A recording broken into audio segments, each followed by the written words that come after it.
What's up, guys? This is Alex, coach of the Hamilton Rycats here with your team builder for week 4 against our good buddy Sio. You can see his team on the right, my team's on the left. First thing off about his team, obviously, is that Mega Lopunny is scary as hell. It can body most of my team. You can see that I've had to build a few sets around it, and it being there really pressures me on what I can bring. I'm gonna have to make some trades or do something differently for next time because I really don't like my matchup. I need more something. We'll get into that later when I actually make the moves I'm trying to make right now. But anyway, next up to the Galvantula. You can see looking at the team I brought, sticky webs don't really affect me. I do think sticky webs is a smart thing to bring against me because I talk about speed a lot. CM knows that. But you can see that speed doesn't really affect the team that I brought this week in a bad way. I almost actually brought Trick Room on Kofagrigus, but you can see from his set I kind of need all those moves, and we'll get into that in a second. Zoroark is a real problem. I'm going to have to pay attention to health. I have to make sure I always know what health Zoroark is at so I can spot it immediately when it swaps in. I cannot let it play its tricks on me. I need to break its illusion as soon as possible. Cresselia is a fat Mon. I hate it. Sio knows I hate it. He's definitely going to bring it. Nidoking is going to be scarfed, and it's going to be a problem if it's not scarfed. I'm not that scared of it. In all honesty. I mean, a bulky king could be a problem, but I think I can handle it.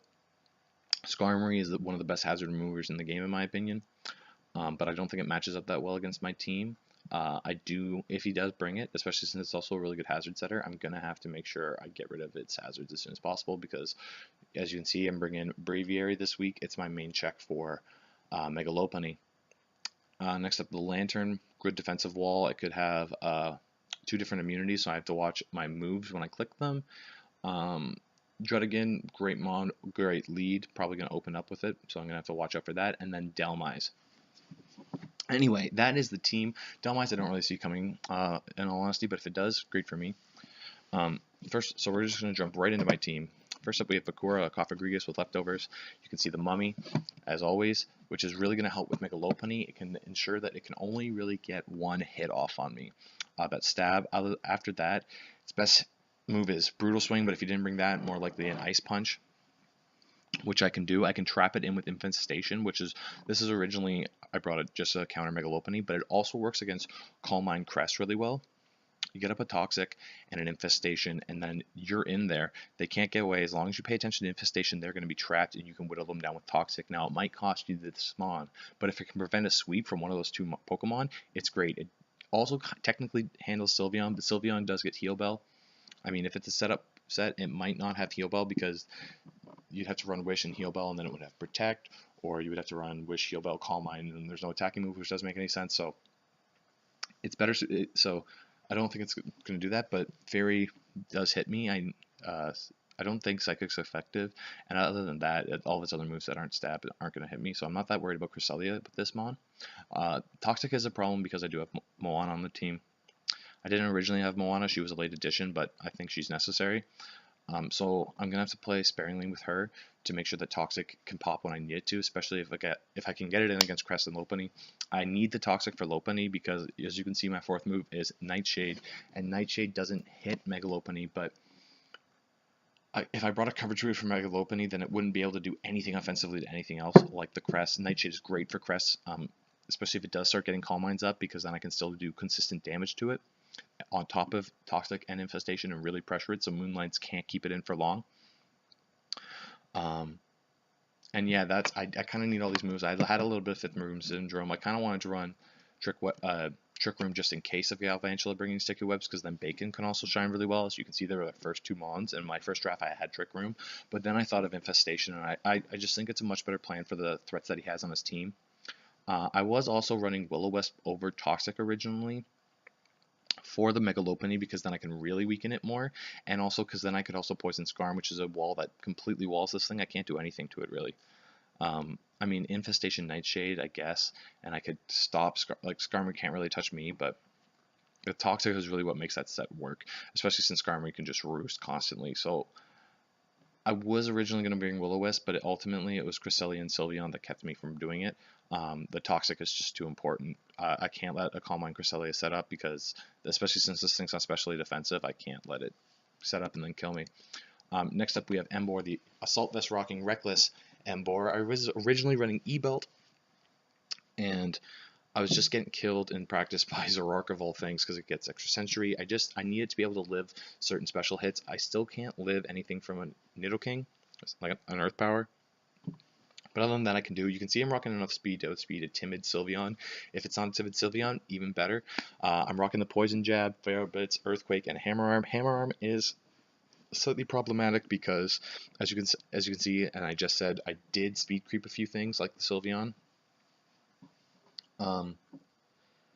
And Delmise obviously as well, and Druddigon, but I didn't want to run Superpower, and I don't want to run Brick Break. So Hammer Arm's kind of right in that middle bit, and if he gets Sticky Web up, Hammer Arm won't matter anyway. The speed drop from Hammer Arm won't matter anyway. So that's what we're rocking with this week. Next up, our main answer to Mega Lopunny is our Choice Scarf Tomahawk. You're rocking Brave Bird, U-Turn, Return, and Defog. Return is just there because I needed another move, and it's a good one. Defog is in case he gets up Stealth Rogs, and this thing's pretty much dead. I can just get a last-ditch effort off with Defog. I'm rocking Defiant because I'm not running any moves that can get boosted by Sheer Force. I don't need Keen Eye, so Defiant just in case, if Psychic gets, the hacks. If the hacks happen, I can go to +2 and I can really threaten his team. As you can see on his team, other than Skarmory and Lantern, I don't really think he has, Cresselia kind of, but he doesn't really have anything that wants to just take Brave Birds from this thing. Bird Spam is a thing and it will destroy you. It will kill the Mega Lopunny. I have to keep it healthy because I can't let it be taking Fake Outs and Quick Attacks. But other than that, it's a great revenge. Mega Lopunny comes in, kills something, this is my revenge. If I think it's going to switch, I just hit U-turn and then I'm out of there and I can regain offensive pressure if I think that he's willing to save Mega Lopunny. But more often than not, I'm just going to click Brave Bird and then swap out because I can't let Mega Lopunny stay. I can't let it live. I need to kill it immediately. I'm running enough speed to outspeed Mega Lopunny when Scarfed, and that's pretty much it. Next up, we are rocking Spadef Mega Aggron with Iron Head, Stealth Rock, Toxic, and Earthquake. I have Toxic, again, Moana's a problem, but I do think Toxic is better. I originally had Roar on this set because I was worried about the defense, but I don't want Crest to be alive. As soon as I can get a Toxic on it, I need it to have a Toxic because I can't let it just sit in and set up. If it is going to be alive, it has to be able to only stay in for a couple turns at a time before it needs to switch out, or it's just not going to work. Other than an Earth Power from a Nidoking, I can take pretty much any special hit from his team. I resist all of Galvantula, Zoroark, Cresselia, Lantern, Sylveon. I resist all of their stabs. I resist pretty much everything from Nidoking other than Earth Power and Flamethrower. So I kind of have to play around those moves, but you can see I have plenty of ground and fire resist on this team in the later half of it. So as long as I can predict those moves and play around them smart, it won't be a problem. I'm rocking Stealth Rocks again just because things like Galvantula's Sturdy or Focus Dash, if that's a thing, force him to go to Defog on Skarmory, which would be great, giving me a free switch. And then just any chip damage on Mega Lopunny is amazing, especially since I'm rocking Psyshock on Air Canada this week. Rocking the Colbur Berry for the Zoroark. Psyshock, Dragon Pulse, Shadow Ball, and Thunderbolt. I'm really going to have to play around Zoroark. I'm going to have to make sure I pay attention for it because otherwise it's going to kill me, and that's why I have the Colbur Berry. Sucker Punch, I'll shut that down and then hopefully get a kill with a Dragon Pulse. Or if I'm not paying attention, it could get a big pursuit off, and I need the Colbur Berry to save my ass because I need this thing healthy. I can kind of take on one hit from Mega Lopunny if I'm healthy, which it's like, again, last ditch resort, right? So I need to make sure of everything. Psyshock does a minimum of 91.8%, so that's why Stealth Rocks are important to make sure that I can get the kill. But mainly the Colbur Berry is just for Zoroark.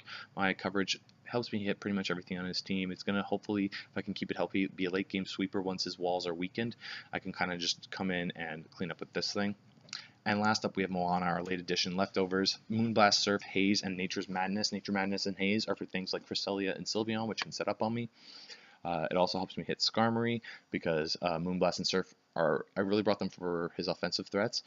Without any investment, I do a ton of damage to Mega Lopunny, while I think like its best hit, I don't think it gets Poison Jab. It gets Return, and that does like 44% to a defensive Tapu Fini, and then I can get up to like 60 to 70% off with a Moonblast, which would be great because then I can always come in with something else and get the final kill like with Tomahawk. And that's really it for this week, guys. I'm sorry, I'm kind of rushing this because I'm about to face CO, and I just wanted to get this video out. But that's my team. I have to face CO again, and I'm not really confident in this build, so if there's any changes you would make, please let me know in the comments down below. Thanks.